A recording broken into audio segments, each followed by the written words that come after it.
Good morning friends, আজকে আবার চলে এসেছি সকালের খাবার নিয়ে আর তোমাদের সাথে সেটা শেয়ার করতে সপরিবারে।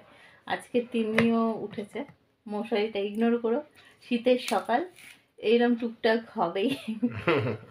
আস্তে আস্তে কাজ করছি। তো ব্রেকফাস্টে তো অনেক কিছু রয়েছে, তো আমি বললাম আজকে তাহলে আর লাঞ্চ করতে হবে না, ব্রেকফাস্টেই সেরে ফেলো। এত কিছু যদি সকালবেলা খাওয়া হয় তো চলো দেখাই কী কী আছে।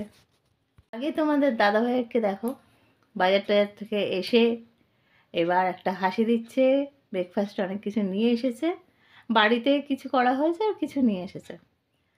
তো আর তিন্নি আজকে উঠেছেন, আমাদের সাথে রয়েছেন। Good morning.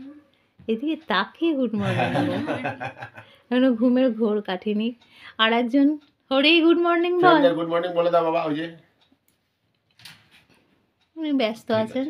আর তুড়ি ওই দিকে খাঁচায় রয়েছে। গুড মর্নিং তুড়ি। আর ব্রেকফাস্টে কি আছে দেখাচ্ছি, দেখো। চা আছে, কচুরি আছে, জিলিপি আছে, তরকারি, ডিম সিদ্ধ, কলা। কচুরি, জিলিপি এগুলো কিনে নিয়ে আসা, ডিম সিদ্ধ, চা এগুলো বাড়িতে বানানো। তো এই হচ্ছে আমাদের ব্রেকফাস্ট। ভালো লাগলে একটা লাইক, শেয়ার, কমেন্ট আর সাবস্ক্রাইব করো। চলো টাটা।